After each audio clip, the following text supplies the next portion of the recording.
දරුවනේ අපිට අද සාකච්ඡා කරන්න තියෙන්නේ මතක විභාජනය කියන කොටස.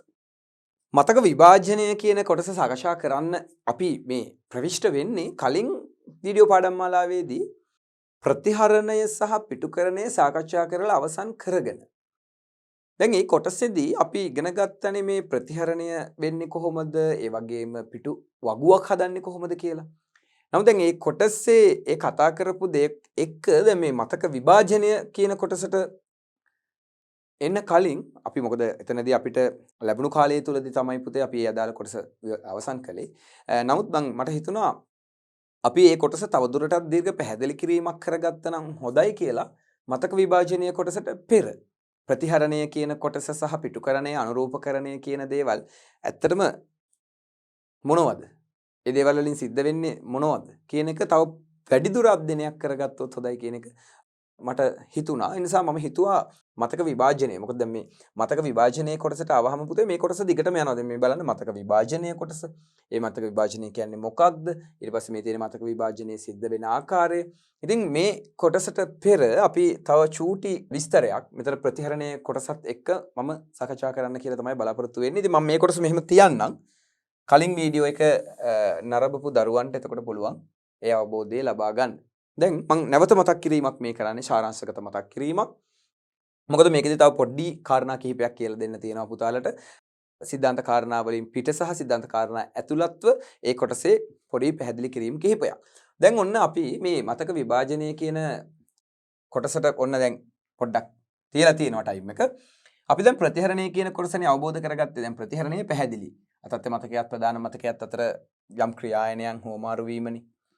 දැන් ඕකෙදී අපි ඉගෙන ගන්න ඕනි කොටසක් තියෙනවා. දැන් මේ ක්‍රියායනයන් ප්‍රොසෙස් වෙනවනේ. මේ ක්‍රියායනයන් සකසනය තුළ ප්‍රොසෙස් වෙනවා. මෙතන තියෙනවා මේ මතක යොමුගතකරණය කියලා කොටසක්. addressable memory. මතක යොමුගතකරණය. දැන් අපි නම් ගොඩාක් ඉගෙන ගත්තනේ දරුවනේ. අපි නිකන් ඒ ඉගෙන ගත්ත නම් ටික බැලුවොත් මොනවද කියලා මුලින්ම ප්‍රතිහරණය. දැන් ප්‍රතිහරණය කියන්නේ මොකක්ද කියලා දන්නව නේද? හරි. ප්‍රතිහරණය කියන්නේ RAM එකේ තියෙන දීර්ඝ වේලාවක් සූදානම් තත්වයේ හෝ එහෙම නැත්නම් අවහිර තත්වයේ තියෙන ක්‍රියායනයක් නේද? වෙනත් ක්‍රියායනයක් ක්‍රියාත්මක කරවීමට අවශ්‍ය නිසා එය తాවකාලිකව අතත්ත මතකයට මාරු කරවීම තමයි ප්‍රතිහරණය. සහ නැවත එය අතත්ත මතකයෙන් ප්‍රධාන මතකයට ගෙනීම.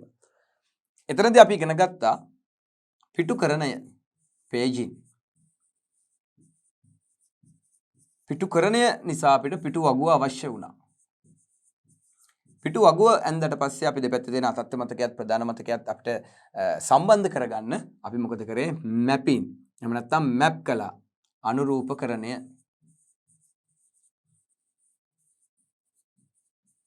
අනුරූපකරණය. හරි. දැන් බලන්න මේ සෑම නමක්ම මේ වෙන වෙනම දැන් අපිට අවබෝධ වී තිබිය යුතුයි. ප්‍රතිහරණය, පිටුකරණය, පිටු වගුව, අනුරූපකරණය. ඔතන තව අලුත් කොටසක් මතක යොමුගතකරණය.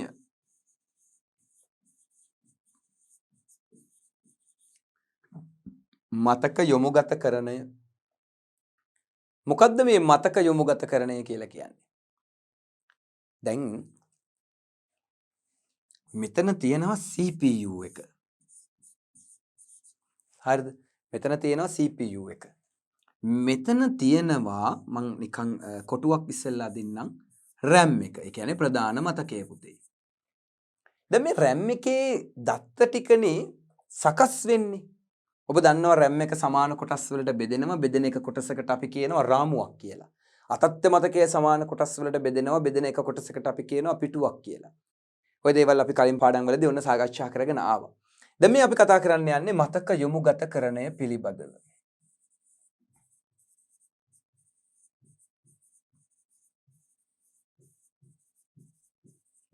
මතක යොමුගතකරණය. addressable memory. එතකොට දැන් RAM එක සහ CPU එක අතර මේ දත්ත හුවමාරු වෙනවා. RAM එක සහ CPU එක අතර දත්ත හුවමාරු වෙනවා. එතකොට මේ දත්ත හුවමාරු වෙන මෙන්න මේ මාර්ගවලට කියනවා අපිට මේක කම්බියක්. අපි එහෙම හිතමුකෝ කම්බියක්, පාරක්. බස් එකක් විදිහට අපි ගන්න පුළුවන් මේක. එතකොට මෙන්න මේ එක කම්බියකින් අපිට 1 bit එක bit එකක් අරගෙන යන්න පුළුවන්. කම්බියකින් එක bit එකක් අපිට අරගෙන යන්න පුළුවන්. එතකොට දැන් අපි මෙතනදී ඉගෙන ගන්න ඕනි කොහොමද මෙන්න මේ ප්‍රධාන මතකයේ ලිපින ප්‍රමාණය තීරණය වෙන්නේ. දැන් මේ RAM එක පුතේ අපි සමාන කොටස් වලට බෙදුවනේ. මම එතනදී කිව්වා දැනට අපි මේක සමාන කොටස් වලට බෙදමු. හැබැයි මේක මෙහෙම සමාන කොටස් වලට බෙදෙන ප්‍රමාණයක් තියෙනවා. ඒක කොහොමද තීරණය වෙන්නේ කියලා. ඉතින් දැන් සකසනයනේ මේ හැමදේම සකස් කරන්නේ. ඒ සකස් කරන සෑම දත්තයක්ම ගබඩා කරගන්නේ ප්‍රධාන මතකය. එනිසා මේ මතකයෙහි කියවිය හැකි මතකයේ කියවන්න පුළුවන් ලිපින ප්‍රමාණය තීරණය වෙන්නේ පුතේ මේ CPU එකේ තියෙන කම්බි ප්‍රමාණය මත. තේරුණාද?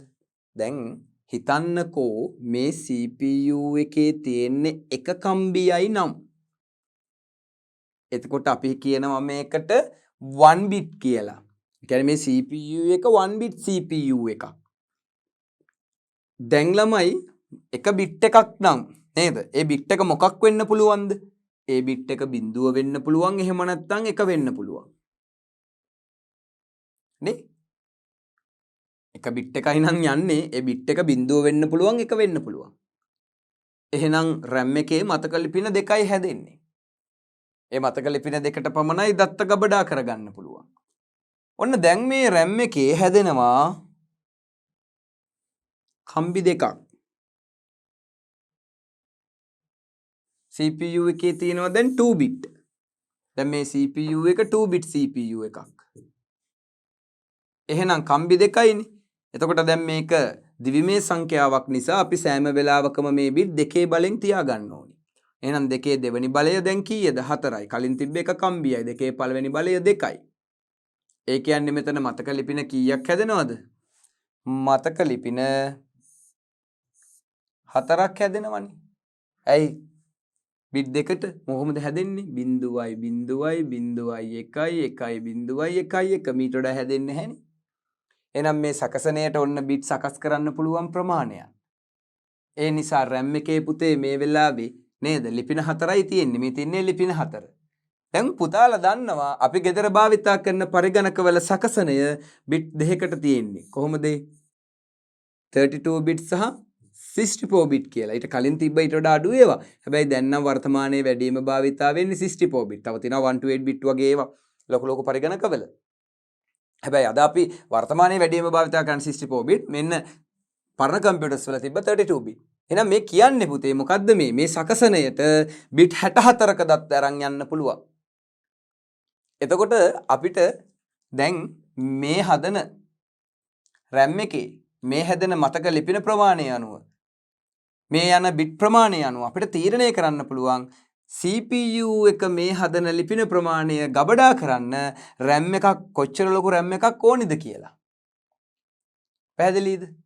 දැන් මෙතන තියෙන්නේ bit කීයද නේද? bit දෙකයිනේ.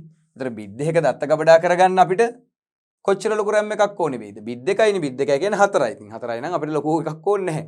එතකොට දැන් මෙතන දෙකේ 3 වුණා නම් 8යි. නේද? ඒ කියන්නේ මෙතන bit 8ක් තියෙනවා.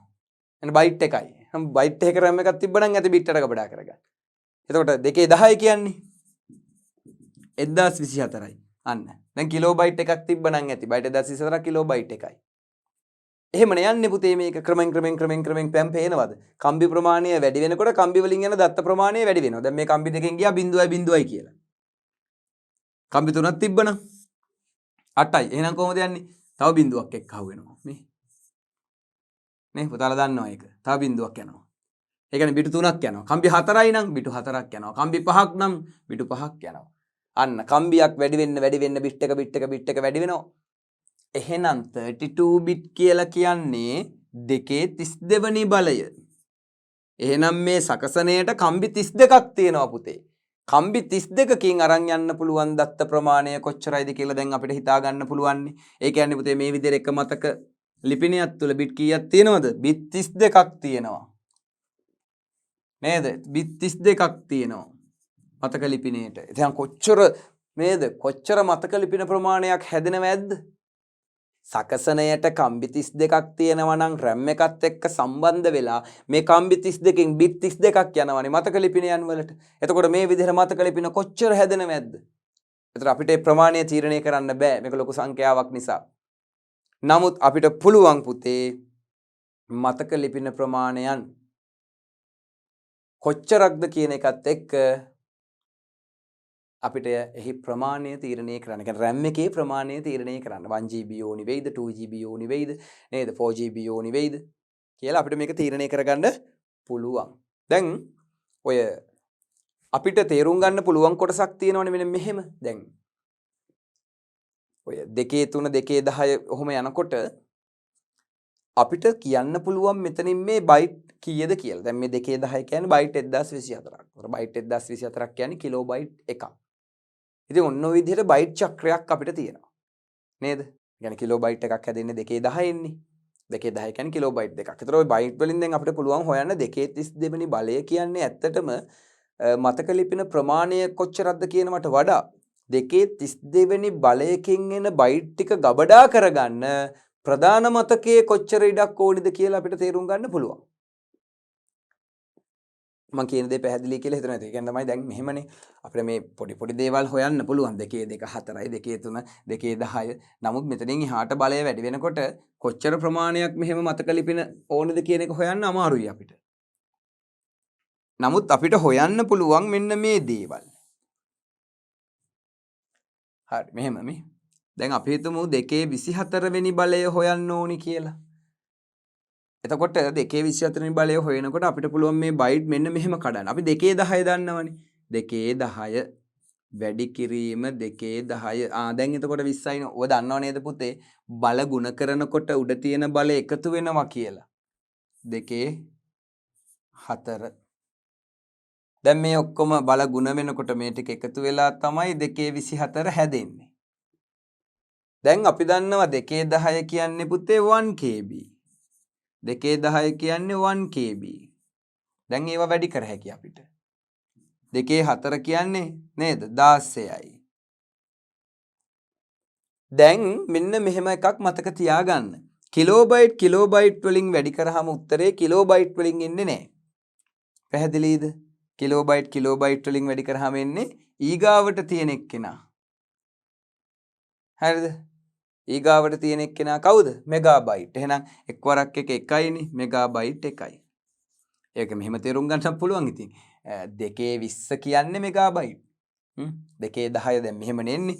210 සමානයි 1KB. එතකොට 220 සමානයි 1MB. 230 සමානයි 1GB. පැහැදිලිද?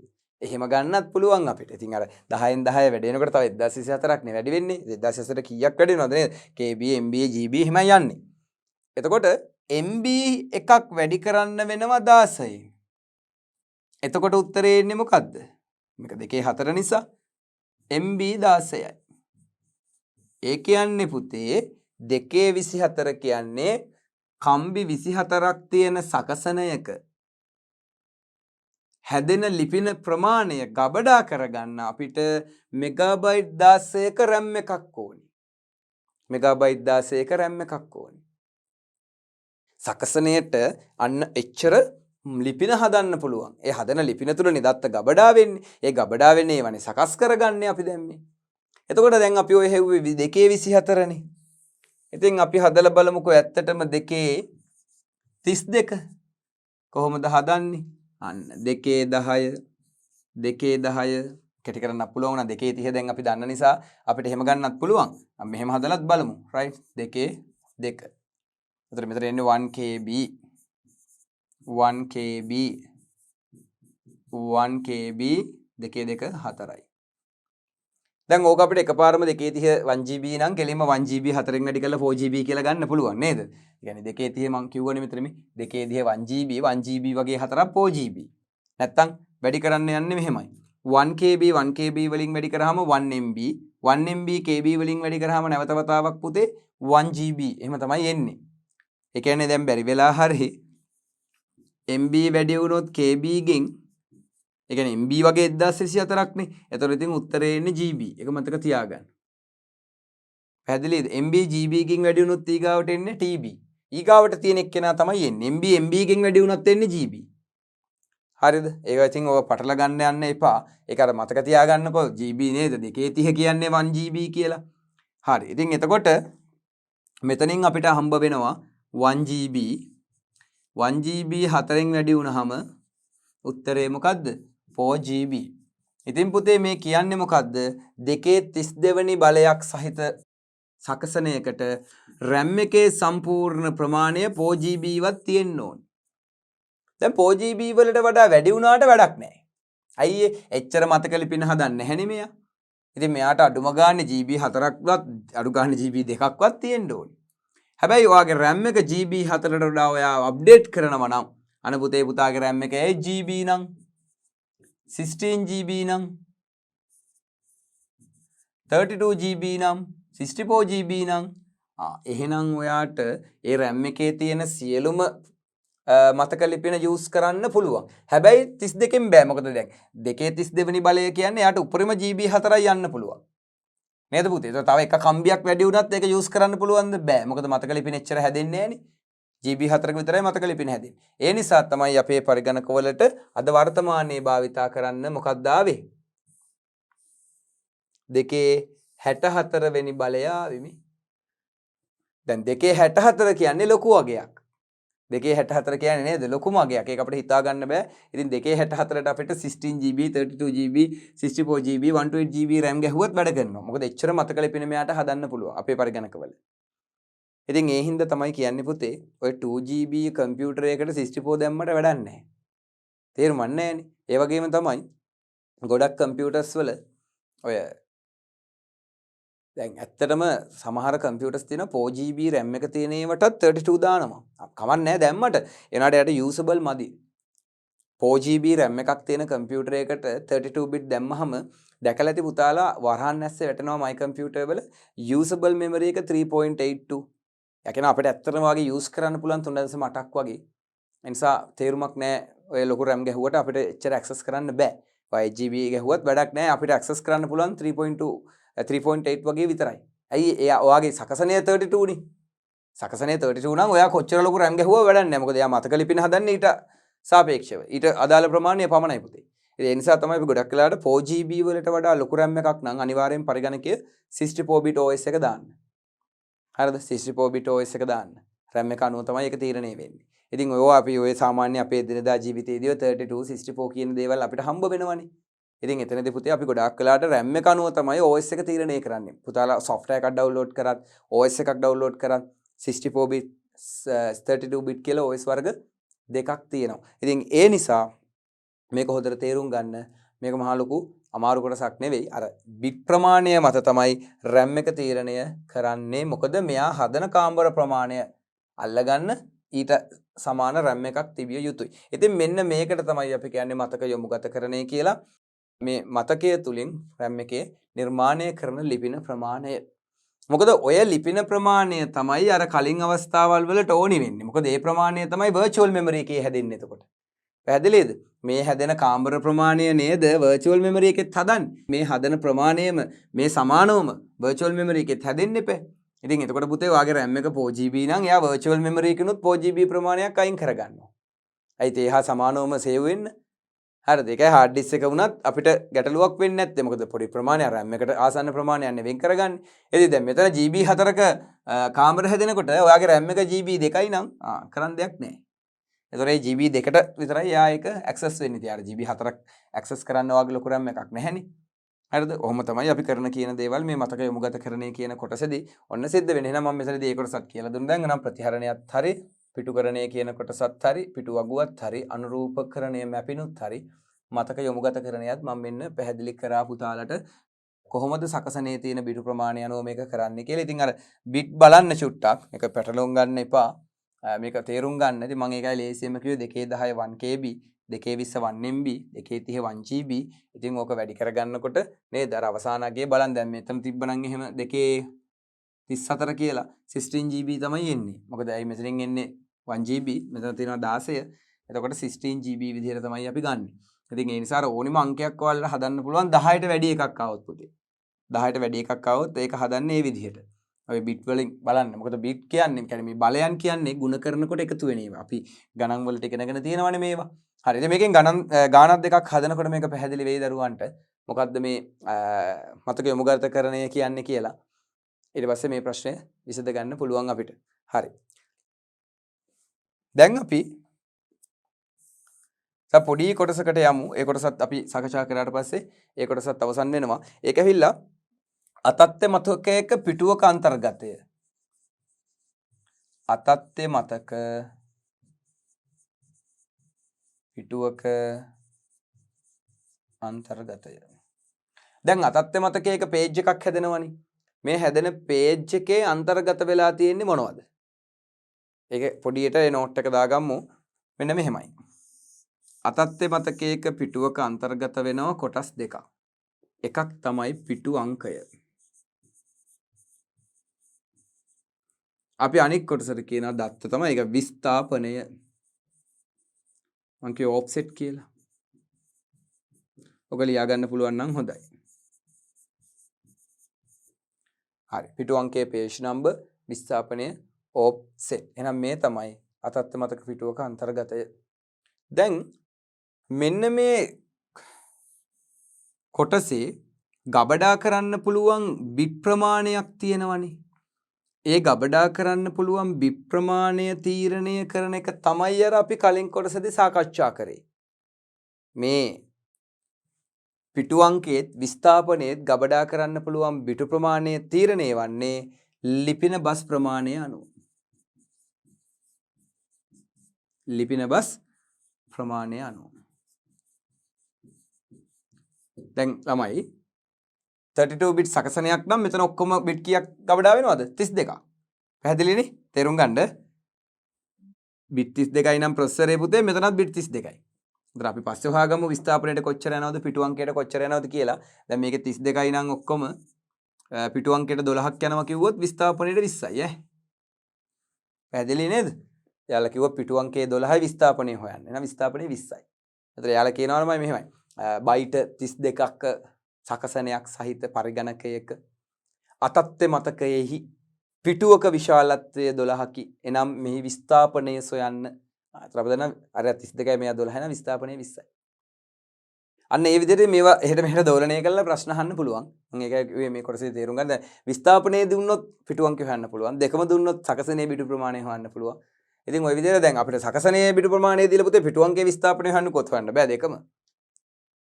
ඒක හොයන්නත් අපිට වෙන මූලාශ්‍රයකින් තවත් දත්තයක් ගන්න වෙනවා. අඩු ගානේ අපිට දැන් මෙහෙමනේ පිටු අංකයේ සමානයිනේ RAM එකේ අපි ගත්තොත් එහෙම භෞතික ලිපිනේ රාමු අංකයට.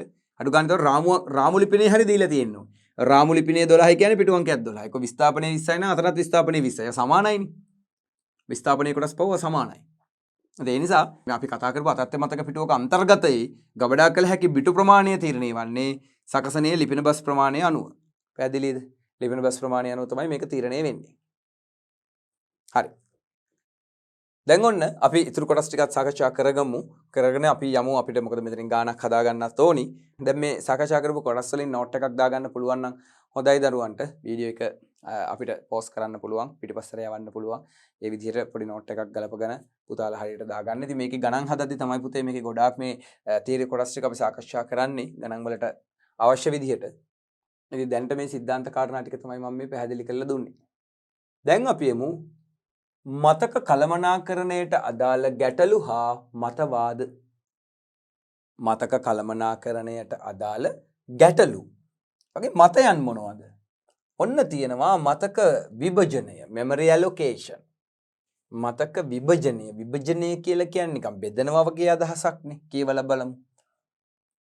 පරිගණකයක් ක්‍රියාත්මක වීමේදී අපේක්ෂිත ප්‍රතිදාන ලබා ගැනීමට පරිගණකයක් ක්‍රියාත්මක වෙනකොට අපි අපේක්ෂා කරන ප්‍රතිලාභ අපේක්ෂා කරන ප්‍රතිදානය අවුට්පුට් එක ලබා ගැනීමට අදාළ ක්‍රමලේඛ ප්‍රධාන මතකයට ප්‍රවේශ වී තිබිය යුතුයි. මොකද අපිට අවශ්‍ය කරන වැඩසටහන RAM එකට ලෝඩ් වුණේ නැත්නම් අපිට ඊට දාල ප්‍රතිදානය ලබා ගන්න බැරි වෙනවා. මේ සඳහා ප්‍රාථමික මතකයේ ඉඩකඩ ප්‍රමාණවත් විය යුතු අතර දැන් මෙයා එනකොට ප්‍රාථමික මතකයේ RAM එකේ ඉඩ ප්‍රමාණවත් වෙන්නත් ඕනේ. මොකද RAM එකේ ඉඩ මදි වෙලා තිබ්බොත් එහෙම ලොකු ගැටලුවක් නේ. ඒ නිසා මේ සඳහා ප්‍රාථමික මතකයේ ඉඩකඩ ප්‍රමාණවත් විය යුතුයි. අතර නිසලෙස විභාජනය විය යුතුය. නිසලෙස විභාජනය විය යුතුයි. හරියට බෙදලා කරලා එන්නත් ඕනි කියනවා. විභාජනය විය යුතුයි. නිසලෙස මතක අවකාශය ලබා දීම මතකයේ කාර්යභාරයකි. එහෙනම් මේ කියන මතකය නිසලෙස බෙදලා දෙන එක මතක අවකාශයක් ලබා දෙන එක මේ මතකයේ කාර්යභාරය. එහෙනම් මතකයේ කාර්යභාරය කියන්නේ මොකද්ද? මේ අදාළ ක්‍රමලේඛනයේ මතකය ප්‍රමාණවත් පරිදි ලබා දීම. මතක විභාජනය ආකාර දෙකකි. දැන් මේ මතක විභාජනය කොටස් දෙකකට කඩනවා. නියත ප්‍රමාණයේ මතක විභාජනය. නියත ෆික්ස් වෙනස් වෙන්නේ නැහැ. අනික අනියත ප්‍රමාණයේ variable size වෙනස් වෙනවා. එහෙනම් නියත ප්‍රමාණය fixed size memory allocation මතකයේ විභාජනය වෙනවා වෙනස් වෙන්නේ නැතුව වෙනස් වෙවි මතකයේ විභාජනය වෙනවා. මෙන්න මේ විදිහට තමයි මතක විභාජනයේ කොටස් දෙක අපි බෙදන්නේ දරුවනේ. එහෙනම් මතක විභාජනයේ කොටස් දෙකයි නියත ප්‍රමාණයේ මතක විභාජන සහ අනියත ප්‍රමාණයේ මතක විභාජන. දැන් අපි බලමු මතක විභාජනය ගැන. පරිගණකය මතක විභාජනය කිරීමේ ප්‍රධාන වගකීම ඇත්තේ පරිගණක මෙහෙයුම් පද්ධතියටය. පරිගණකයක මතකය විභාජනය කිරීමේ ප්‍රධාන වගකීම. ඒ කියන්නේ මේ මතකය බෙදලා හැමෝටම ලබා දෙන ප්‍රධාන වගකීම තියෙන්නේ මෙහෙයුම් පද්ධතියට. පරිගණකයක භාවිතා වන විවිධ ක්‍රමලේඛ සඳහා විභාජනය මුල්වරට සිදු කිරීම අසීරු කාර්යයක් නොවිය. නමුත් පරිගණක තුල යම් ක්‍රියායන අවසන් කළ හෝ ඉවත් කළ අවස්ථාවන්හිදී වෙනත් ක්‍රමලේඛ නැවත නැවත මතකයේ වෙත ගෙනවිත් ඒවා විභාජනය කිරීම පහසු කාර්යයක් නොවිය. අන්න පහසු කාර්යයක් නොවිය යන ගැටලුවක්. මොකක්ද ඒ කියන්නේ? යම් ක්‍රියායනයක් අවසන් කළ හෝ ඉවත් කළ අවස්ථාවන්හිදී වෙනත් ක්‍රමලේඛ නැවත නැවත මතකයේ වෙත ගෙනවිත් ඒවා විභාජනය කිරීම පහසු කාර්යයක් නොවිය. ඊට හේතුව වන්නේ ක්‍රියායනයක් මතකයේ තුලින් ඉවත් කිරීමේදී මොකක් හරි ක්‍රියායනයක් මතකයේ තුලින් අයින් කරනවා. යන්න ඔයා අදාළ නැහැ කියලා. එහෙම අයින් කිරීමේදී එහි මතක සිදුරක් නිර්මාණය වීමයි. ඊට හේතුව වන්නේ ක්‍රියායනයක් මතකයේ තුලින් ඉවත් කිරීමේදී එහි මතක සිදුරක් නිර්මාණය වීමයි. දැන් අපි පුතේ පන්තියේ අනවශ්‍ය ළමෙක්ව නැගිටලා අයින් කරනවා. එතකොට එතන මතක සිදුරක් ඇති වෙනවා. ඒ කියන්නේ හිස්පුටුවක් තියෙනවනේ. කවුරු හරි ඉන්න ළමෙක් අපි අයින් කළා එළියට දැම්මහම එතන මතක සිදුරක්. හිස්පිටුවක්. එහෙමනම් ඔන්න ඒකට හේතුව. එහෙනම් මේක මේ කියනවා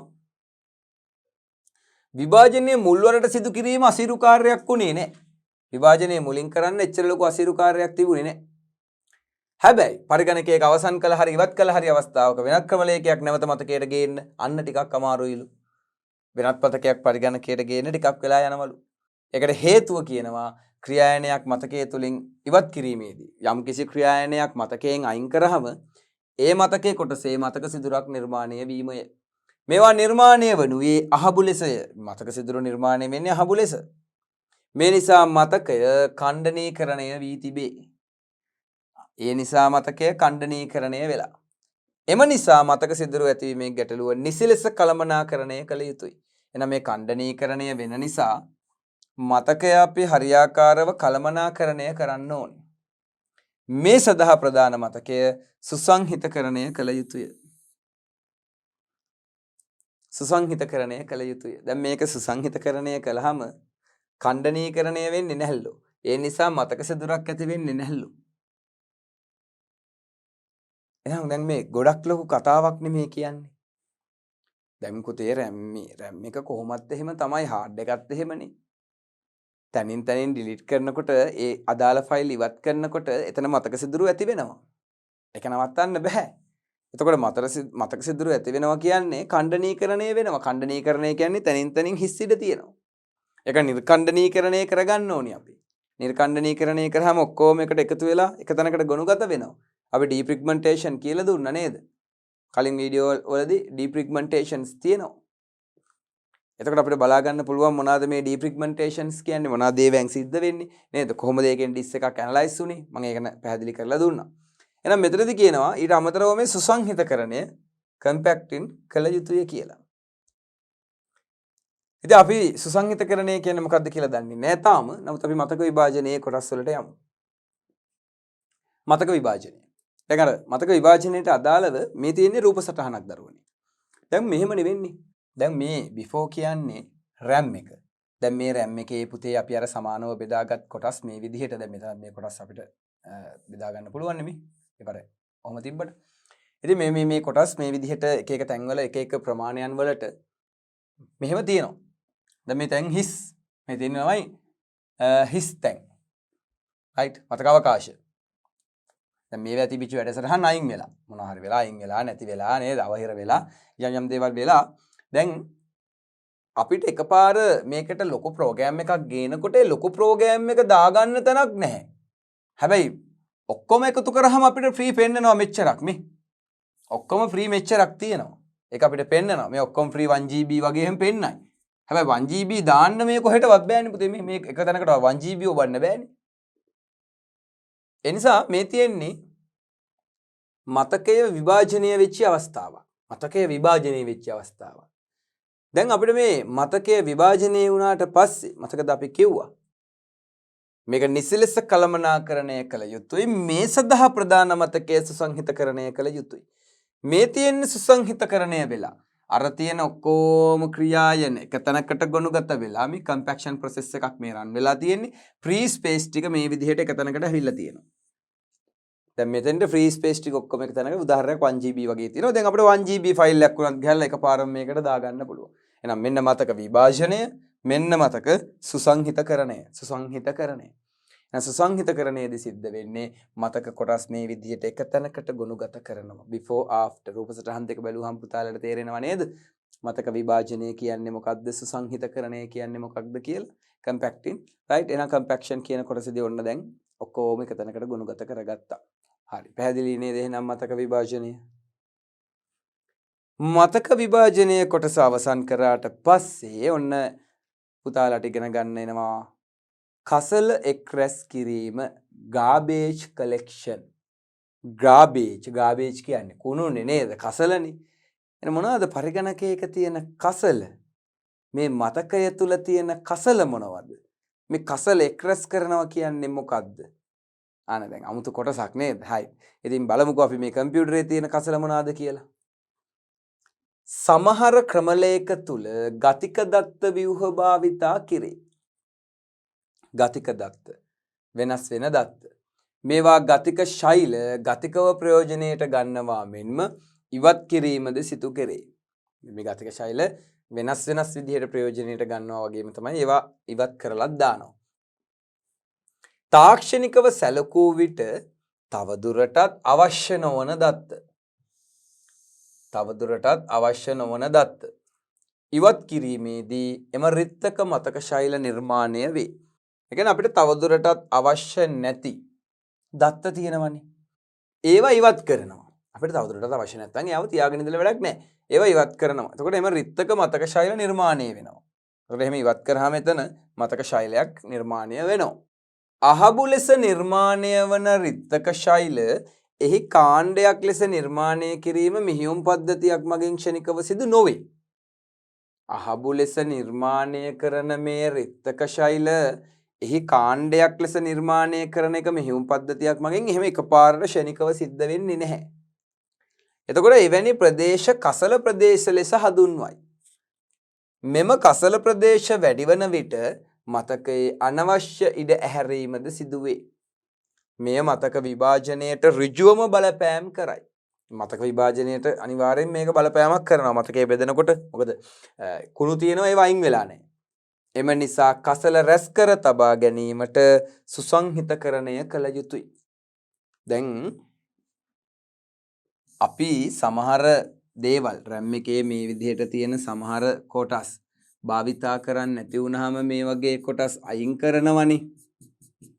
හැබැයි ඒවා අයින් කරනවට කියන අපි රිත්තක ශෛල කියලා. හැබැයි පුතේ මේවා එහෙම එකපාරට අයින් වෙලා මේ කුණු ටික ඔක්කොම මෙහෙම එක තැනකට එන්නේ නැහැ. මේ තියෙන කුණු ටික එක තැනකට ඇවිල්ලා එහෙම එන්නේ නැහැ. එතකොට මේවා එහෙම ඩිලීට් කරා කියලා ඒ වෙලාවම ඩිලීට් වෙන්නෙත් නැහැ. ඉතින් මේ garbage collector එන්නේ එයා ළමයි සැරයක් එනවා. දැන් යාට RAM එක ඇතුලේ එන්නත් ලොකු ඉඩක් යනවා. ඒ නිසා තමයි අපිට මේ ටිකක් කම්පියුටර් ස්ලෝ වෙලා තියෙන්නේ අපේ. මොකද යාට එන්නත් ඉඩක් එපෑ මේක ඇතුලේ. ඇවිල්ලා මේ භාවිතා නොකරන ඉවත් කරපු මේ රිත්තක ශෛල ටිකේ අරගෙන යනවා. ඉතින් දැන් මෙහෙම තියෙන එක මතක විභාජනයේට ගැටලුවක්ලු. සුසංහිතකරණය කරනවා නම් හොඳයි. දැන් මේ තියෙන සුසංහිතකරණය වෙලා භාවිතා කරන ටික එක තැනකට ඇවිල්ලා කුණු කොට තව තැනකට එනවා. දැන් garbage collector අපි කියන්නේ system gc කියලා. system.gc කියලා තමයි අර කෝල් කරන්නේ Java වල එහෙමත්. එතකොට gc කියන්නේ garbage collection. අපි තේ software එකක් හැදුවම software එකේ button එකක් ඔබනවා කියන්නේ object එකක්. object එකක් create වෙනවා. එතකොට ඒ object එක create වෙනවා කියන්නේ ඒ object එකත් RAM එකට එන්නේ. ඒතකොට RAM එකට ඇවිල්ලා ඒ button එකෙන් ආයෙ වැඩක් ගන්නෙ නැහැ කියන්නේ පුතේ ඒක අයින් වෙන්න ඕනේ. අපිට දැන් භාවිතය කරන්නේ නැහැ ඒක. ඔය software engineering වලදී පුතාලා දැනගනි software එක button එකක් ඔබනවා කියන්නේ පුතේ ඒක object එකක්. ඒ software එකේ button එක ඔබන සැරයක් ගානේ ඒ object එක ළමයි RAM එකට save වෙනවා. එතකොට මේ button එක ඔබලා ඉවරුනාට පස්සේ හැදිච්ච object එකෙන් අපිට වැඩක් නැහැ. ඒක RAM එකට බරක්. ඒක RAM එක අයින් කරන්න ඕනේ. හැබැයි RAM එකේ ඒක අයින් කරාට ඒක RAM එකෙන් අයින් වෙන්නේ නැහැ. RAM එකේ තියෙනවා. මතක ශෛලියක් විදිහට. එතකොට අපි මොකද කරන්නේ? ඒ button එක ඇතුළේම system.gc කියලා කියනවා. button එක ඔබනවත් එක්කම system.gc. ඒ කියන්නේ garbage collector අඩ ගහනවා. එන්න garbage collector කියලා. එතකොට garbage collector මොකද කරන්නේ? ඇවිල්ලා මේ කුණු ටික අරගෙන යන්න ඕනේ. හැබැයි කුණු ටික අරගෙන යනකොට කුණු තියෙන තැන් වල. ඒ නිසා අපිට කියනවා සුසංහිතකරණය කරන්න, compaction කරන්න. compaction කරාම ඔය තියෙන කුණු ටික එක තැනකට ගොනුගත වෙයි. ඊට පස්සේ system.gc ට මේ ටික අරගෙන යන්න පුළුවන්. දැන් මේක ඇතුලේ ලොකු කතන්දරයක් තියෙනවා. දැන් ඔය Android phone එකක RAM එක වැඩි. එතකොට Android phone ටිකක් slow වෙනවා. හැබැයි Apple phone එකක් ගත්තාම මේකේ RAM එක අඩුයි. Apple phone slow වෙන්නේ නැහැ කියලා මේ සමාජයේ අපිට මතවාද තියෙනවනේ දරුවෝ. ඒක ඇත්තනේ. Android ගත්තාම එහෙම RAM එක තියෙනවා 8GB. හැබැයි Apple phone එකක් ගත්තාම පුතේ මේ ලොකු phone එකක් ගත්තත් Apple වල තියෙන හොඳම phone එකක් ගත්තත් 3GB, 4GB, 8GB වගේ අතරට යන්න තමයි RAM එක තියෙන්නේ. ගොඩක් වෙලාවට 3GB ඇති Apple phone එකකට. ඒකට හේතුව තමයි පුතේ ඒගොල්ලෝ භාවිතා කරන මෙහෙයුම් පද්ධතිය. මොකද Android කියන මෙහෙයුම් පද්ධතියේ පුරාම object තියෙනවා. ඒක හදලා තියෙන විදිහට. object ප්‍රමාණය වැඩි. එතකොට මේ මෙහෙයුම් පද්ධතිය භාවිතා කරන්න යාලට 3GB මදි වෙනවා RAM එක. Android වලට. එතකොට මේ හැදෙන object ගෙනියන්න දැන් garbage collector එන්න එපා පුතේ. එතකොට garbage collector එන්න වෙන්නේ මේ RAM එක අස්සෙමයි. ඇවිල්ලා අරගෙන යන්නත් ඕනේ ටික මේ RAM එක අස්සෙමයි. එතකොට Android slow වෙනවා. ඒ නිසා මොකද කරන්නේ Android phone එක 8GB මේ 6GB 8GB වගේ RAM එකක් දානවා. ඒ ඇයි ඒ දාන්නේ? උදාහරණයක් විදිහට මේ තියෙන RAM එක නම් මෙන්න මේ තව GB දෙකක් හිතන්නකෝ. මේක පුතේ 4GB නම් ඔය ගොඩක් phone තියෙනවා 4GB 6GB එන. එතකොට RAM එක ඕනි phone එකට 4GB නේ. 2GB දානවා වැඩිපුර මොකද garbage collector එන්න. එතකොට garbage collector මේ කුණු ටික අරගෙන යන්නේ මේ 2GB ටිකේ. ඒ 2GB අපේ phone එකට use කරන්න දෙන්නේ නැහැ. හරිද? system.gc ට කතා කරාට පස්සේ එයා ඇවිල්ලා මේ කුණු ටික කොහෙද තියෙන්නේ කියලා අරන් යනවා. දැන් එයා ඒ පාරෙම ගියොත් නේ අපි සාමාන්‍යයෙන් ප්‍රදු ප්‍රවාහනය කරන පාර තියෙන්නේ. අපේ පාරෙම ඇවිල්ලානේ දැනටත් අපේ ගෙදර කුණු ටික අරන් යන්නේ. ඒතර එක කුණු ට්‍රැක්ටරයක් ඇවිල්ලා එහෙම යනකොට පාර ට්‍රැෆික් වෙනවනේ. හැමතැනම දැනටත් වෙනවනේ පුතේ. හැමතැනම නවත්ත කුණු ටික අරගෙන යනකොට හැම වෙලාවෙම වාහන යන පාරක් නම් ට්‍රැක්ටරය ඇවිල්ලා යනකොට බාධාවක්. ඒතර අපිට හදන්න පුළුවන් නම් වෙනම පාරක් ට්‍රැක්ටරයට එන්න. එතකොට කට්ටිය කියනවා ආපෝ ඒ පළාතේ පාර මහ විශාලයි. නෑ පාර මහ විශාලයි ඇයි ඒ? කුණු වැඩි හින්දා හැම වෙලේම ට්‍රැක්ටර එනවා. ප්‍රධාන පාරෙන් ට්‍රැක්ටරේ එන්න ගත්තට පස්සේ සාමාන්‍ය මිනිස්සුන්ට යන්න බෑ. ඒතර කුණු ගෙනියන්නත් බෑ යන්නත් බෑ පුතේ ෆෝන් එක ස්ලෝ වෙනවා. ඔක තමයි Android වල වෙලා තියෙන්නේ. හැබැයි Apple phone එකේ එහෙම සිද්ධියක් සිද්ධ වෙන්නේ නෑ. කුණු අඩුයි. ඔබ්ජෙක්ට් අඩුයි. මොකද ඒගොල්ලෝ පාවිච්චි කරන මෙහෙයුම් පද්ධතිය සහ ඒගොල්ලෝ මේ මෙහෙයුම් පද්ධතිය නිර්මාණය කරන්න භාවිතා කරන programming languages වල ඒ දේවල් එක්ක ඒගොල්ලන්ගේ ළමයි මේ විදිහට ඔබ්ජෙක්ට් නිර්මාණය වීමක් සිද්ධ වෙන්නේ නෑ. ඒ නිසා ඒගොල්ලෝ recent app විදිහට ඒගොල්ලන්ගේ applications RAM එක තුලම තියා ගන්නවා. හැබැයි Android මෙහෙයුම් පද්ධතිය recent app එකක් අපි වැඩ කරන app එකක් RAM එක තුල තියාගන්න බෑ. ඒවා අපි අයින් කරන්න ඕනේ. රීසන්ට් ඇප් ක්ලියර් කරනවා. ක්ලියර් කරනවා කියන්නේ system.gc හරහා එහෙම නැත්නම් garbage collector හරහා ඒ ටික ආපහු අරගෙන යනවා. Apple වලදී මොකද වෙන්නේ පුතේ? ඒ රීසන්ට් ඇප් තියාගන්න ඕනේ. තියාගත්තොත් විතරයි ෆෝන් එකේ ස්පීඩ් වෙන්නේ. ඒ නිසා මේ සමාගම් මේගොල්ලෝ භාවිතා කරන තාක්ෂණයන් මම මේ garbage collector කියා දෙන්න තියෙන නිසා ඒ හරහා පුතාලට මම මේ පොඩි මතක් කිරීමක් මේ කළේ. ඉතින් ඒ නිසා මේවා අර ඉගෙනගෙන තියාගන්න. මේවා හොයලා බලන්න මොනවද කියලා. මේවා YouTube එකේ මීට දාලා වීඩියෝස් තියෙනවා. ඒවා සර්ච් කරලා බලලා මේ garbage collector එහෙම නැත්නම් කසලයක් රැස් කරන්නාගේ කාර්යය ගැන පොඩ්ඩක් අවබෝධ කරගන්න. මොකද මේක අද නවතින දෙයක් නෙවෙයි. ඔයා software engineering කරත් බටන් එකක් පාසා ඔයාට Java වලින් system.gc කියලා ලියන්න වෙනවා. ඒ කරන්නේ අපි බටනයක් ඔබන සැරයක් ගන්න GC ට කතා කරනවා. මෙයා එන්නේ නැහැ හැම වෙලෙම. කොයි මොහොතක හරි ආවොත් එයාට පුළුවන් අර හැදිච්ච ඔබ්ජෙක්ට් එක අරන් ගිහිල්ලා RAM එක හැම වෙලාවම අර හැදෙන රිත්තක නල හැදෙන ළමයි මතක ඩිලීට් කරපුවත් ඩිලීට් වෙන්නේ නැති ඒවා තියෙනවා. ඒවා අරගෙන යන්න. එතකොට එයාට ලේසි. හැබැයි මතක තියාගන්න මේ විදිහට කුණු ටික එක තැනකට ගත්තොත් විතරයි එයාට අරන් යන්න ලේසි වෙන්නේ. ඉතින් කුණු ටික එක තැනකට ගන්න නම් ඒක සුසංහිතකරණය කරන්න ඕනි. සුසංහිතකරණය කරොත් විතරයි garbage collector ලේසියෙන්ම අරගෙන යන්න පුළුවන්. නැත්තම් තැන් වල තියෙන කුණු ටික garbage collector අරගෙන යන්න බෑ. ඉතින් ඔතනදී සුසංහිතකරණය කරන්නේ කොහොමද කියන එක ඔටෝමැටිකලි ගොඩක් වෙලාවට සිද්ධ වෙනවා. නැත්තම් අපිට මැනුවල් කරන්නත් පුළුවන්. නැත්නම් මෙහෙයුම් පද්ධතිය විසින් සුසංහිතකරණය කොහොමද සිද්ධ කරනවා.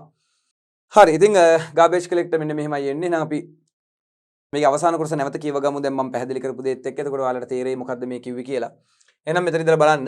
අහඹ ලෙස නිර්මාණය වන රිත්තක ශෛල එහි කාණ්ඩයක් ලෙස නිර්මාණය කිරීමට මෙහෙයුම් පද්ධතිය මගින් ක්ෂණිකව සිදු නොවේ. ඒ කියන්නේ එක පාර මෙහෙම කාණ්ඩයක් හදන්න බෑ. ඒක මෙහෙයුම් පද්ධතිය තුලින් ක්ෂණිකව සිදු වෙන්නේ නැහැ. ඒ කියන්නේ අපි ඩිලීට් කරපු ඒව පුතේ එක තැනකට එකතු කරලා කුණු ගොඩක් හදන්න බෑ. ඒක ක්ෂණිකව සිද්ධ වෙන්නේ නැහැ කියලායි කියන්නේ. ඒක තේරුම් ගන්න. ක්ෂණිකව සිදු නොවේ. එහෙනම් එවැනි ප්‍රදේශ කසල ප්‍රදේශ ලෙස හඳුන්වයි. ඒතර මේ ඔක්කොම කසල ප්‍රදේශ. මෙම කසල ප්‍රදේශ වැඩි වන විට මතකයේ අනවශ්‍ය ඉඩ හැරීමද සිදුවේ. කුඩු වැඩි වෙනකොට RAM එකේ ඉඩ මදි වෙනවනේ. භාගයට භාගයක් RAM එකේ තියෙන කුණු. මෙය මතක විභාජනයේට ඍජුවම බලපායි. මොකද මතක විභාජනයේට බලපාන්නේ තැන් වල කුණු තියෙනකොට ඉතින් කොහොමද මතකයේ අපි හරියට ගලපගන්නේ? නම කරන්න බෑ. එම නිසා කසල රැස් කර තබා ගැනීම සුසංහිතකරණය කළ යුතුයි. එම නිසා කසල රැස් කරලා තබා ගන්න සුසංහිතකරණය කරන්න ඕනි. එතකොට මොකද වෙන්නේ? මෙන්න මේ විදිහට ප්‍රී ස්පේස් වලිනුත් මේ විදිහට කොටසක් ඔන්න කසල ටික කියලා තියෙයි. දැන් මෙතන ඕනි තරම් මෙහෙම තියෙන්න පුළුවන් ළමයි රිත්තක ශෛල. ඒවා එකපාරට එක තැනකට කාණ්ඩගත වෙන්නේ නැහැ. එහෙම මෙහෙයුම් පද්ධතියට ක්ෂණිකව මේක කරන්න බෑ. යට වෙන වැඩ තියෙනවා. හැබැයි සුසංහිතකරණය කරාම මේ ටික ඔක්කොම එක තැනකට එනවා. එතකොට සිස්ටම් GC ඇවිල්ලා ඒ ටික අරගෙන යනවා. ඉතින් ඒකයි පුතේ අර අපේ පරිගණකවල ප්‍රෝග්‍රෑම් වැඩි වෙනකොට ඇප් ටික වැඩි වෙනකොට සොෆ්ට්වෙයාර්ස් ටික වැඩි වෙනකොට කම්පියුටර් එක ස්ලෝ වෙන්නේ කුණු ටික වැඩි වෙන හින්දා. මොකද සිස්ටම් GC හැම වෙලේම ඇවිල්ලා අරන් යන්න ගත්තොත් එහෙම ඕක එයාට හැම වෙලේම RAM එක යූස් කරන්න වෙනවා. මේ ඇවිල්ලා අරන් යන්නත් RAM එක එයාට යම් ප්‍රමාණයක් ගන්නවා. ඒ නිසා තමයි සමහර ඉස්සර කාලේ කම්පියුටර් ස්ටක් වුණාම ටිකක් වෙලා හිර වෙලා තියෙන්නේ. ඊට පස්සේ වා ගිහිල්ලා පොඩ්ඩක් එළියට ගිහිල්ලා වතුර එකක් බීලා මොන හරි කාලේ නෝ කම්පියුටරේ හර ගිහිල්ලා. ඒ සිස්ටම් GC ඇවිල්ලා අමාරුවෙන් හිරවි අර ටික අරන් ගිහින්. ඔයගොල්ලෝ අරන් යන අතර තමයි ඉන්න බැරුව මවුස් එක හොල්ලනවා හිට මෙහෙට ගහනවා. ඔය පරණ පරිගණකවල ඔයගොල්ලෝ ලොකුවට බලපෑවා. හැබැයි අද පරිගණක ඔප්ටිමයිස් කරලා තියෙන නිසා මේක ලොකුවට බලපාන්නේ නැහැ. Windows 10 Windows 11 වල ගොඩක් ඔප්ටිමයිස් වෙලා තියෙන හින්දා මේක අපිට ලොකු ගැටලුවක් වෙලා නැහැ. ඒ කියන්නේ අද අපිට ඒක නොතේරෙන ගානට සිද්ධ වෙනවා. ඉස්සර Windows XP Windows 7 වල මේවා හරියට බලපෑවා. මොකද 2GB 1GB වගේ RAM තිබ්බේ. එතකොට අපි ලොකු softwares වල වැඩ කරන්න යනවා. එතකොට හැදෙන කුණු ටික අරන් යන්න GC ට එන්න බෑ. GC ට එන්න පාර ඉඩමදි. කියන්නේ RAM එක පිරීලා. ඔන්න එතකොට ඒ වගේ ඒවා අපිට ළමයි 2GB 4GB RAM අප්ඩේට් කරාම මේක විසඳුණා. ඒකනේ සමහරු කියන්නේ ඔක RAM එකක් ගැහුවාන් හරියනවා කියලා. ඉතින් මේ හැම දෙයක්ම ওই විදිහට સિદ્ધාන්ත කාරණා ටික තියෙනවා. අවබෝධ කරගත්තට පස්සේ පහසුවෙන් තේරුම් ගන්න පුළුවන්. හරි. දැන් මේ අවසානයේදී අපි කතා කරන්නේ සුසංහිතකරණය ගැන. අපි මුල ඉඳලම සුසංහිතකරණය ගැන කියාවට සුසංහිතකරණය ගැන නෝට් එකක් දැක්කේ නැහෙනි. ඔන්න දැන් අපි සුසංහිතකරණය කියන කොටසට එනවා. මෙහෙයුම් පද්ධතිය මගින් විටින් විට ඇතිවන හිස් අවකාශ හෝ ප්‍රදේශ එකතු කොට අදාළ මතක රාමු වෙනත් ක්‍රියායනයකට භාවිතා කළ හැකි අන්දමට ඉඩකල සලසා දීම ප්‍රධාන මතකයේ සුසංහිතකරණය කියලා කියනවා. දැන් මේ පුතේ මේ රූපසටහනේ බලන්නකො මේ 6K හෝල්. ඒ කියන්නේ කිලෝ 6ක ඔන්න සිදුරක් මතක සිදුරක්. කිලෝ 5ක මතක සිදුරක්. නැවතත් කිලෝ 5ක මතක සිදුරක්. දැන් අපිට ඇත්තටම ඔන්න ජොබ් එකක් එනවා. හරිද? ජොබ් එකක් එනවා කිලෝ 10ක. එහෙම හිතන්න කිලෝබයිට් 10ක කියලා හිතන්නකෝ. කිලෝබයිට් 10ක. නම කිලෝබයිට් 10ක් මේකේ දාගන්න තැනක් නැහැ. මොකද මෙතන 5යි, මෙතන 5යි, මෙතන 6යි. අන්න දැන් RAM එකට ගැටලුවක්. දැන් RAM එක කළමනාකරණය කිරීමනේ අපේ වගකීම. එතකොට කිලෝ 10ක ජොබ් එකක් යනවා. ජොබ් එක බාර ගන්න ඉඩ නැහැ. දෙකට කැඩෙන්න වෙනවා යාට. දෙකට කැඩලා දාගත්තත් ඒත් ලොකු ප්‍රශ්නයක් නේ. කාර්යක්ෂමතාවය නැති වෙනවනේ. ඉතින් සුසංහිතකරණයේදී මොකද වෙන්නේ? ප්‍රධාන මතකයේ සුසංහිතකරණය කරපු ගමන් මේ ඔක්කොම එකට එකතු වෙනවා. 5යි 5යි 10යි 10යි 6යි 16යි මෙන්න 16ක සිස්කේ හෝල් එකක් හැදෙනවා. මතක සිදුරා. දැන් අපිට හරිම ලේසියෙන් මේකට දාගන්න පුළුවන් නේ පුතේ. ඒකයි කියන්නේ. RAM එකක හැමතැනම හිස් අවකාශ ඇති වෙනවා. හිස් ප්‍රදේශ හැදෙනවා.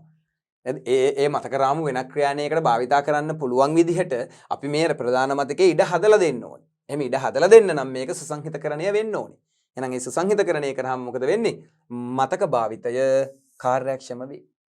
ඉතින් පුතේ ඔයාලට මෙතනදී ප්‍රශ්නයක් අහන්න එහෙමනේ සුසංහිතකරණය කියන්නේ මොකක්ද කියලා ඇහුවොත් අන්න අපිට කියන්න පුළුවන්. මෙහෙයුම් පද්ධතියක් මගින් විටින් විට ප්‍රධාන මතකයේ තුල හිස් අවකාශ ඇති කරනු ලබයි. එම හිස් අවකාශ හෝ එම ප්‍රදේශ එකතු කොට අදාළ මතක රාමුව වෙනත් ක්‍රියායනයකට අවශ්‍ය පරිදි වෙනත් ක්‍රියායනයකට ක්‍රියාත්මක වීමට අවශ්‍ය පරිදි එම මතක රාමුව භාවිතා කළ හැකි අන්දමට ඉඩකඩ සලසා දීම ප්‍රධාන මතකයේ සුසංහිතකරණය ලෙස හඳුන්වයි. එනම් පිටින් විට ඇති වෙන මේ හිස් අවකාශ එම ප්‍රදේශ වෙනත් ක්‍රියායනයකට භාවිතා කිරීමට අවශ්‍ය පරිදි ඉඩකඩ සලසා දීමට එම ක්‍රියායනයන් සියල්ලම එකතු කර නේද? එක ප්‍රදේශයක් බවට හිස් අවකාශ සියල්ලම එක් හිස් අවකාශ ප්‍රදේශයක් බවට පත් කිරීම තමයි සුසංහිතකරණය කියලා කියන්නේ. නමුත් මේක අපේ කට වශයෙන් කියනවා නම් පුතේ RAM එකේ තැන් තැන් වල ඇතිවන හිස් ඉඩකඩ මොකද කරන්නේ? ඔක්කොම එක තැනකට ගොනුගත කරනවට සුසංහිතකරණය කියලා කියනවා. මොකද RAM එකේ තැන් තැන් වල හිස් ඉඩ ඇති වෙනවා. ඒක මෙහෙම පද්ධතිය මගින් සිද්ධ වෙන්නේ. අපිට ඒක නවත්තන්න බෑ. ඉතින් අන්න ඒ දේවල් ඔක්කොම එක තැනකට ගොනුගත කරනවට තමයි සුසංහිතකරණය කියලා කියන්නේ. ඉතින් සුසංහිතකරණය කිරීමේ වාසි විදිහට මොකද සුසංහිතකරණය කිරුණාම එක වාසියක් තමයි කසල රැස් කරන්න. මොකද කසල රැස් කරන්නාට ඇවිල්ලා ඔක්කොම කසල ටික එකපාර ගෙනියන්න පුළුවන්. මොකද සංහිතකරණය කරාම අර තැන් තැන් වල තියෙන කසල ටික එක තැනකටනේ සෙට් වෙන්නේ. ඉතින් ඔන්න ඔය විදිහට ඔක කරන්න වෙනවා. ඉතින් මේ මුළු පාඩමම මේ කොටසම මේ අපි ගත්තේ මතක විභාජනය තුලින්. අතන මතක විභාජනය කියන්නේ මොකද්ද? එහෙනම් මතක විභාජනය නැති කරන්නත් සුසංහිතකරණය අවශ්‍ය වෙනවා. ඉතින් මතක විභාජනය කියන්නේ ප්‍රධාන මතකයේ තැන් තැන් වල ඇති වෙන හිස් අවකාශයන් වලට. right. එහෙනම් ඔන්න දැන් සුසංහිතකරණය කියන කොටසත් අපිට පැහැදිලි වෙනවා. දැන් අපි මේ කොටසෙන් පස්සේ ක්‍රියායනය ආරක්ෂා කරගන්නේ කොහොමද? දැන් මේ ක්‍රියායන දැන් කොහොම හරි වැඩ කරනවනේ. මතක විභාජනය තුලින් සුසංහිතකරණ තුලින් කසලෙක් රැස් කිරීම තුලින් දැන් මේ හැමදේම කරන්නේ ප්‍රධාන මතකයේ කාර්යක්ෂම කරගන්නනේ. දැන් ප්‍රධාන මතකයේ කාර්යක්ෂම කරගෙන ප්‍රධාන මතකයේ තුල මේ ක්‍රියායන ළමයි වැඩ කරනවා. ඒකෙන් වැඩ කරනවා. ඒක ප්‍රොසෙස් වෙනවා. අපි තව ඉගෙන ගත්තානේ. ඒක කොහොමද සිද්ධ වෙන්නේ? සකස් වෙන්නේ කොහොමද? සකසණයට යන්නේ කොහොමද? ප්‍රතිහරණය වෙන්නේ කොහොමද? මේ ඔක්කොම දැන් අපි ඉගෙන ගත්තා. දැන් මෙතනදී මේ කතා කරන්නේ මෙහෙම වෙන මේ ක්‍රියායන ආරක්ෂා කරගන්නේ කොහොමද? මොකද මේ ක්‍රියායන පුතේ මකදී නතර වෙන්න පුළුවන්, ස්ට්‍රක් වෙලා නේද? මොන හරි බාධා පණ බිඳ එන්න පුළුවන්. මොනවා හරි වෙලා මේකට ගැටලුවක් ඇති වුණොත් මේ ප්‍රොසෙස් එකේ අපරාධයක් නේ. අපි මොන හරි වැඩක් කර යද්දී මේක නතර වෙන්න දෙන්න බැහැනේ අපිට. ඒ නිසා මේ ක්‍රියායනේ අපි ආරක්ෂා කරගන්න ඕනේ. ප්‍රොටෙක්ටිං ප්‍රොසෙස් එකක් තියෙන්න ඕනේ. කොහොමද මේව ආරක්ෂා කරගන්නේ? අන්න බලන්න. පරිගණක ක්‍රමලේඛවල තිබිය හැකි දෝෂ නිසා අන්න ක්‍රමලේඛනයක තිබිය හැකි දෝෂ දැන් අපි භාවිතා කරන ප්‍රෝග්‍රෑම් එකේ දෝෂ තියෙන්න පුළුවන් නේද? එක එක බග්ස් තියෙනවා. ඉතින් සමහර බග්ස් ඔය අප්ඩේට් එකක් එහෙම ආවට පස්සේ හරියනවා. පරිගණක ක්‍රමලේඛවල තිබිය හැකි දෝෂ නිසා එක් ක්‍රියායනයකට විභාජනය කළ මතක ශෛල වෙනත් ක්‍රියායනයක් මගින් ආක්‍රමණය කළ හැකි අවස්ථාවක්. දැන් මේ විදිහට අපි යම් කිසි මතක ශෛල ප්‍රමාණයක් මේ P1 කියන ප්‍රොසෙස් එකට දෙනවා. එතකොට දැන් P1 ට දුන්නේ මෙන්න මේ ප්‍රොසෙස් ටිකනේ. දෝෂයක් නිසා එක් ක්‍රියායනයකට විභාජනය කළ මතක ශෛල P1 ට විභාජනය කළ මතක ශෛල වෙනත් ක්‍රියායනයක් මගෙන් ආක්‍රමණය කරනවා. P2 මොකද කරන්නේ? මේ එයාට ඕනි කියලා හිතන්නකො හතරක් මේ ඔක්කොම P2 ආක්‍රමණය කරලා. දැන් P1 ට එන්න බෑ එකක් තව ඕනි තව එක කොටසක් බෑ. එයා වෙන කෙනෙක් ආක්‍රමණය කළා. තේරුණාද? මේ බලන්න එක් ක්‍රියායනයකට විභජනය කළ මතක ශෛල වෙනත් ක්‍රියායනයක් මගෙන් ආක්‍රමණය කළ හැකි අවස්ථාද දැකිය හැකිය. එහෙම වෙනවා පුතේ. පරිගණකයක ඕනෑ තරම් මේවා වෙනවා. සමහර වැඩසටහන් වල ප්‍රමුඛතාවය වැඩිනේ බලවත්නේ. ඉතින් ඒ වෙලාවට සමහර ඒවා අනිත් ඒවාව යට කරගෙන විනාශ කරගෙන එයාට අවශ්‍ය ප්‍රමාණය RAM එකෙන් ලබා ගන්නවා. ඒ වගේ වෙලාවට අපිට සමහර softwares වැඩ කරන්නේ. ඉතින් අපි ওই වෙලාවට run as administrator එහෙමත් දීලා run කරලා බලනවා. එතකොට සමහර වෙලාවට වැඩ කරනවා. නේද? ওই සමහර වෙලාවට සමහර app තියෙනවා. ඒවා තියෙද්දි ඔය game එකක් වුණත් play වෙන්නේ නැහැ. ප්ලේ වෙන්නේ නැහැ. ඒ ගේම් එකේම දුවන්නේ නැහැ. මොකද අර ඔක්කොම අල්ලගෙන. ඒක කොහොම දේවල් වෙනවා. ඒක ඉතින් ප්‍රෝග්‍රෑම් එකකින් ප්‍රෝග්‍රෑම් එකට වෙනස් අවස්ථා මෙහෙයුම් පද්ධති වල දුවන එක ගැටලු නිසා ඒ චුරු දේවල් නිසා ඕවා වෙනවා. ඉතින් සාමාන්‍ය ජීවිතේ අපි වෙලාවකට දන්නේ නැහැ ඕවා. අපි මොකද කරන්නේ කම්පියුටරේ රීස්ටාර්ට් කරනවා ඔක්කොම ඇප් ටික ක්ලෝස් කරනවා. අපි ඉතින් ඕවට ඕගේ ගොඩ වෙදකම් කරනවනේ. ඒ කියන්නේ අපි දන්නේ නැහැ ඇත්තටම මේ වෙනක් ක්‍රියායනයක් මේක ආක්‍රමණය කළාද දැන් මේ ක්‍රියායනේ නතර වුණේ හින්දා දෙකපාරට ඩෝන් සෙන්ඩ් කියලා මැසේජ් එකක් එනවා නේද? ඩොන් ගාලා එරර් මැසේජ් එකක් එනවා ශබ්දයක් එක්ක. ඉතින් අපි ඕවට ඇත්තටම ඕගෙන අපිට අවබෝධයක් නැහැනේ. අපි ඒ වෙලාවට කරන්නේ එක්ක රීස්ටාර්ට් කරනවා එක්ක ඕෆ් කරලා දාලා නේද? ෂට් ඩවුන් කරලා දාලා නිකන් ඉන්නවා. ඒක හරි සුන්දරයි අපේ ওই ජීවිතේ පරිගණකයත් එක්ක අපි ගත කරපු කාලය. මොකද දැන් පුතාලා දන්නවා උසස් පෙළට ICT කරලා අද මෙහෙයුම් පද්ධති වල තියරි සිද්ධාන්ත මේ විදිහට ඉගෙන ගත්තට ඇත්තටම අපි කම්පියුටර් එකක් පාවිච්චි කරන්න ගත්තේ ඇත්තටම කම්පියුටර් ගැන දැනගෙන නෙවෙයි පුතේ. ආසාවට නේස් තියෙන. ඒ තියෙන ආසාවත් එක්ක අපි කම්පියුටරයක් ළමයි පාවිච්චි කරේ අවබෝධයකින් නෙවෙයි, ඉගෙනගෙන නෙවෙයි. අර බටන් එකක් ඔබාගෙන වෙන්නේ මොකද්ද කියලා තේරුම් අරගෙන. එහෙම හරි සරල සුන්දර අතීතයක් නේ අපිට තිබුණේ. නේද? yes එවුවහම මොකද වෙන්නේ? හැමදාම yes තමයි. no එවුවහම මොකද වෙන්නේ? no තමයි. ඒ කියන්නේ yes no ඔබලා තමයි අපි ඉගෙන ගත්තේ yes එවුවොත් මේක වෙන්නේ, no එවුවොත් මේක වෙන්නේ කියලා. සමහරවිට එන එරර් මැසේජ් වල ඉංග්‍රීසි පණිවිඩයවත් අපිට කියවගෙන තේරුම් ගන්න බෑ. හැබැයි මෙහෙයුම් පද්ධතිය ඒ කාලේ මොකද කරේ? ඒ සිද්ධ වෙන හැම දෙයක්ම එයා විසින් අපිට හරියට සකස් කරලා දුන්නා. අපි නැත්තම් ළමයි නැටුවේ පිස්සුමයිනේ. කම්පියුටර් එක අපි නැටුවේ පිස්සුමයි. අපි ඇත්තටම අවබෝධයෙන් වැඩ කරේ නෑ. අද තමයි ඔයාට මේ ජීවිත අත්දැකීම් එක්ක තේරෙන්නේ සමහර වෙලාවට බලන්න කොච්චර දේවල් කම්පියුටරේ කරලා තියෙනවද? RAM එක කොහොම මැනේජ් කරලාද මේක? නේද? RAM එක කොහොම මැනේජ් කරලා ඇද්ද? අපිට මේ දේවල් වල වැඩ කරන්න ගාබේජ් කලෙක්ට් ඇවිල්ලා අරගෙන ගිහිල්ලා සුසංහිතකරණයෙන් මේ දේවල් හදලා දීලා අතත්ත්ව මතකයක් ප්‍රධාන මතකයක් අතර ක්‍රියායන හෝමාරු වෙලා ඒ හෝමාරු වෙලා තියෙන්නේ මෙන්න මේ විදිහට ඉඩමදි නම් මේ දේවල් සකස් කරලා තියෙනවා. සමහර ඒවා બ્લોක් වුණාට පස්සේ ප්‍රතිහරණය කරලා තියෙනවා. අපි මේවා දැක්කද? අපි මේවා දන්නවද? අපි මේවා ගැන එච්චර හිතුවේ නෑ. අපි හිතුවේ නෑ මෙහෙයුම් පද්ධතියේ මෙච්චර විශාල කාර්යභාරයක් පරිගණකය තුල කරනවා කියලා. ජංගම දුරකථනය තුල කරනවා කියලා. ඉතින් අද තමයි පුතේ අපිට අත්දැකීම් එක්ක මේ දේවල් සමහර වෙලාවට අවබෝධ වෙන්නේ. මෙහෙයුම් පද්ධතියක මේ ක්‍රියායන කළමනාකරණය, මතක කළමනාකරණය, ගොනු කළමනාකරණය මේ තුන්දෙනා කොච්චරනම් ලොකු කැපකිරීමක් නේද පරිගණකයේ කරනවද? ඉතින් ඒ වගේ අර මම කලිනුත් මේක පටන් ගනිද්දිම පුතාලට කිව්වේ ඒකයි. අර මේ පාඩමේ අවබෝධය ලැබෙන්න ඇත්තටම අපි ප්‍රායෝගිකව වැඩ කරලා තියෙන්න ඕනේ. එතකොට තමයි අපිට අර මේක දැනෙන්නේ පුතේ. දැන් සමහර නම් දැන් සුසංහිතකරණය මේ කියන දේවල් ඒ සමහර නම් අපිට පුරුදු නැහැ. ඒව අපිට එච්චර දැනෙන්නේ නැහැ. නමුත් අර ඉගෙන ගත්තට පස්සේ අපි කම්පියුටර් එක වැඩ කරද්දි සමහර වෙලාවට තේරෙනවා. මේ ස්ටක් උනේ මේ නිසා වෙන්න පුළුවන්. මේ ගැටලුව ආවේ මේ නිසා වෙන්න පුළුවන්. මේ ප්‍රෝග්‍රෑම් එක වැඩ කරන්නේ නැත්තේ මෙන්න මේ නිසා වෙන්න පුළුවන් කියන දේ අපිට අත්දැකීම් තුලින් ලැබෙන්න පුළුවන්. ඉතින් අපි කතා කර හිටියේ ක්‍රියායනයක් ආරක්ෂා කරන්නේ කොහොමද කියන එක. මෙන්න ක්‍රියායනයකට සිද්ධ වෙන්න පුළුවන් එක දෝෂයක්. වෙනත් ක්‍රියායනයක් තවත් ක්‍රියායනයකට වෙන් කළ මතක ආක්‍රමණය කළ හැකි අවස්ථාවක් ඔන්න තියෙනවා.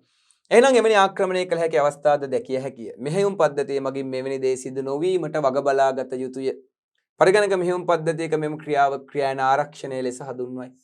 එහෙනම් පුතේ මෙහෙයුම් පද්ධතියක් මේ දේ නොවෙන්න වග බලා ගන්න ඕනි. වෙනත් ක්‍රියායනයකට තවත් කෙනෙකුට වෙන් කරපු ඒ මතක ආක්‍රමණය කරන්න දෙන්න හොඳ නැහැ.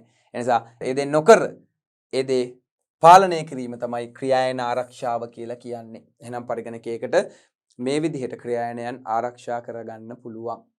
එහෙනම් අපි බලමු ඊගාව කොටස අතත්ත්ව මතකයේ සහ කල්පිත මතකයේ.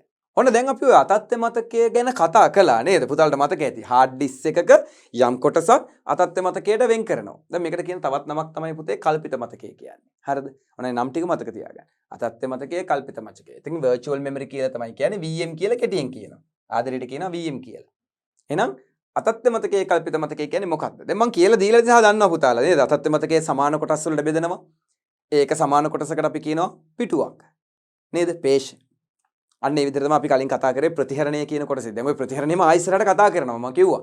මම අර කලින් පැහැදිලි කරගෙන ආවේ. එතකොට සමහර ඒ පැහැදිලි කරපු කොටස් සමහර දරුවන්ට තේරෙන්නේ නැති. සමහර දරුවන්ට නොතේරෙන්නේ නැති. එතකොට ඒගොල්ලෝ උත්සාහයක් දරනවා මේ කොටස තේරුම් ගන්න. ඊට පස්සේ අපි මේ කොටස උගන්වන්න ආවට පස්සේ අන්න දරුවන්ට තේරෙනවා මේ කියලා තියෙන්නේ මේක නේද කියලා. ඉතින් ඒ නිසා අපි අර දැන් කලිනුත් මම අතත්ත්ව මතකය ගැන කතා කරලා තමයි දැන් නෝට් එකට එන්නේ. ඉතින් අපි නෝට් එක බලමු මොකද්ද තියෙන්නේ කියලා.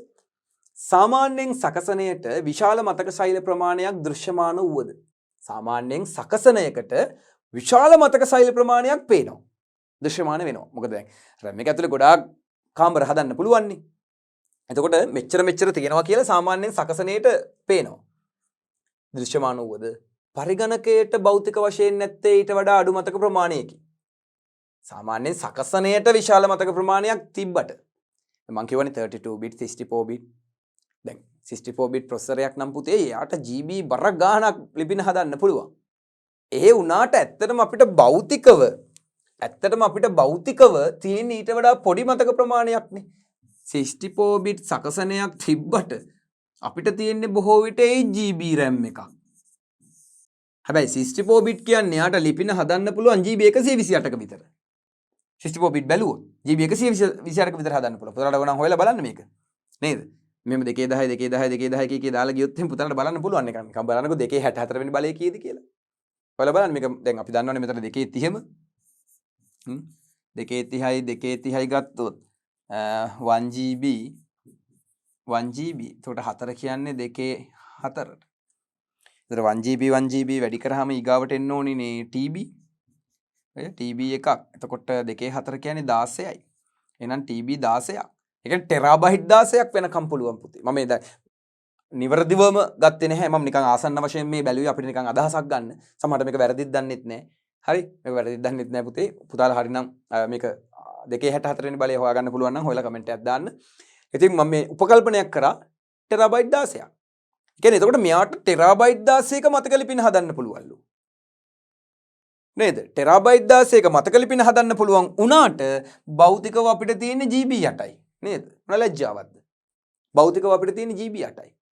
අන්න භෞතික වශයෙන් ඇත්තේ ඊට වඩා අඩු මතක ප්‍රමාණයකි.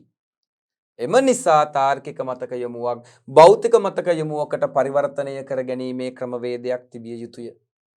මෙම මතකය මගින් විශාල යොමු අවකාශයක් නිර්මාණය කෙරේ. ඒ හින්දා මොකද කරන්නේ? RAM එකට පුතේ ඔක්කොම දාන්න බෑ. නේද? ඒ නිසා තාර්කික මතක යොමුවක් අපි භෞතික මතක යොමුවකට පරිවර්තනය කරගන්න ඕනේ. අන්න ඒ නිසා මෙම මතකයේ මගෙන් විශාල යොමු අවකාශයක් නිර්මාණය කරේ. ඒ හින්දා අපි මොකද කරන්නේ? හදනවා hard disk එකේ අතත්ත්‍ය මතකයක් සමාන රාමු වලට. ඉතින් මේ RAM එකේ තියෙන සමහර ඒවා එකට දාලා RAM එකෙන් ඉඩ අරගෙන තමයි මෙයා ඒ අදාළ දේවල් process කළේ.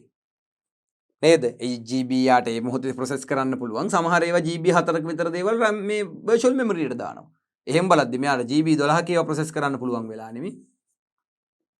අන්න ඒ විදිහට GB 12ක ඒවා මෙයාට process කරන්න පුළුවන් වෙලා තියෙනවනේ. අයි virtual memory එකට 4ක් යවනවා මෙතනින් ඉඩක් ගන්න. ඊට process කරනවා ආයෙ එතනින් ඉල්ලුවොත් මෙතෙන්ට දෙනවා. නම් මේගොල්ලෝ SAP වෙනවා. මේ SAPින්.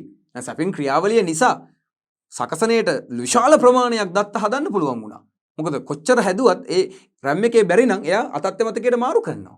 අතත්ත්‍ය මතකයට මාරු කර පුතේ අපිට ඕනේ ක්‍රියාවන් මෙයා සකස් කරලා ලබා දුන්නා. මේක තමයි සිද්ධ වුනේ.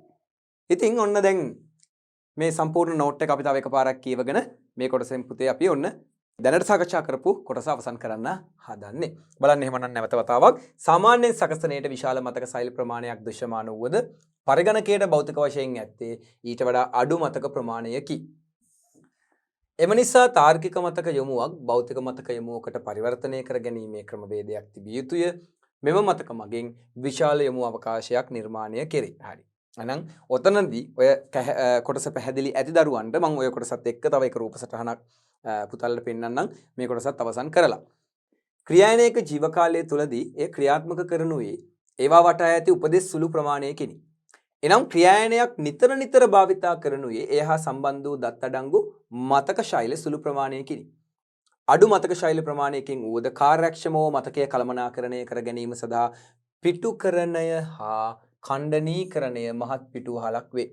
අපිට අඩු මතක ශෛල ප්‍රමාණයකින් වුණත් පුතේ කාර්යක්ෂමව මේ මතකය කළමනාකරණය කරගන්න පිටුකරණයයි ඛණ්ඩනීකරණයයි ඇත්තටම ලොකු පිටුවහලක් වුණා. මොකද පිටුකරණය තුලින් අපිට RAM එකේ තියෙන දේවල් අතත්ත්‍ය මතකයට මාරු කරගන්න පුළුවන් වුණා.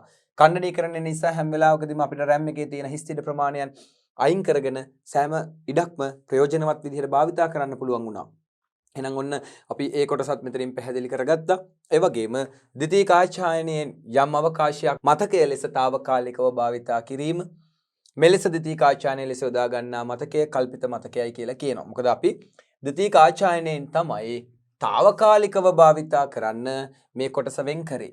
එහෙනම් මේ කොටසට තමයි මතකය කල්පිත මතකය කියලා කිව්වේ. එහෙනම් ද්විතීයික ආච්ඡායනයකින් తాවකාලිකව මේ විදිහට වෙන් කරගත්ත කොටස තමයි virtual memory එක කියලා කිව්වේ. එහෙනම් ඔන්න ඒකත් කිව්වා. වගේම පිටුකරණය සහ ඛණ්ඩනීකරණය තුළින් මේ අතත්ත්ව මතකය පාවිච්චි කරලා පරිගණකයේ කාර්යක්ෂමතාවයත් ඇති කළා. එතකොට මේ තියෙන්නේ ඊට අදාළ රූප සටහනක් පුතේ ඔන්න virtual memory එක ඒකේ addresses ටික මේ විදිහට hard drive එකකටත් save වෙලා තියෙනවා. ඒ වගේම physical address කියන එකටත් ගිහින් තියෙනවා. එහෙනම් address transitions කියන්නේ ඒකයි. මේ විදිහට hard disk එකටත් RAM එකටත් මේ address transit වෙච්ච ආකාරය මේ රූප සටහනක තියෙන්නේ. ඒ වගේම මෙතනත් තියෙනවා page 0 1 2 ඉඳලා page 5 වෙනකම් අපිට රූප සටහනක් virtual memory එක තුල ඔන්න මේක memory map එකක් තියෙනවා physical memory එකයි වගේම මේ තියෙන්නේ hard disk එක. ඒතර hard disk එකට ගියේ ඒවා RAM එකේ ඉඳලා මේවා මාරු වෙච්ච දේවල් මේ කොහොමද මේවා සිද්ධ වෙන්නේ කියලා තමයි මේ රූප සටහන් වලින් පෙන්වන්නේ. ඉතින් මේවා Google එකේ වුණත් පුතාලා search කරලා බැලුවොත් එහෙම swapin කියලා පුතාලටම බලා ගන්න පුළුවන්. එතකොට මේ SAF වෙන්නේ කොහොමද කියලා තමයි මේ පෙන්නලා තියෙන්නේ. අදාළ ක්‍රියාවලිය මේ විදිහට physical memory එකට ගිහින් hard drive එකට ගිහින් hard drive එකෙන් නැවත ඇවිල්ලා ඒ සිද්ධ වෙන ක්‍රියාවලිය ටික තමයි මේ රූප සටහන් වල තියෙන්නේ. ඉතින් මම මේ රූප සටහනත් පැහැදිලි කරලා පෙන්නන්නම්. දැන් මේ page table එක තමයි මේ හැදිලා තියෙන්නේ. මෙතන pre frame එකක් තියෙනවා. අපිට frame එකක් හැදෙන්නේ RAM එකේ physical memory එකේ. එතකොට මේ තියෙන්නේ hard disk එකක්. එතකොට මේ operating system එක තමයි මේ විදිහට යන්නේ. ඉතින් අපි අංක 1 ඉඳලා බලමු. දැන් අංක 1 reference එකක් මේ විදිහට page table එකට එනවා. ඒ page table එකේ හැදිච්ච reference එක මේ විදිහට trap වෙනවා අංක 2 ඔස්සේ operating system එකකට. operating system එකෙන් pages on the backing store කියලා මේක hard disk එකට ගමන් කරනවා. hard disk එකෙන් නැවත මේක මේ විදිහට RAM එකට එනවා. එහෙමනේ සිද්ධ වෙන්නේ. ඔන්න RAM එකට ආපු එක මොකද කරන්නේ? RAM එකේදී මේක භාවිතා කරන්නේ නැත්නම් අත්‍යවශ්‍ය නැත්නම් මේක නැවත page table එකට ඇවිල්ලා page table එකෙන් මේක load වෙනවා අතත්ත්ව මතකේ.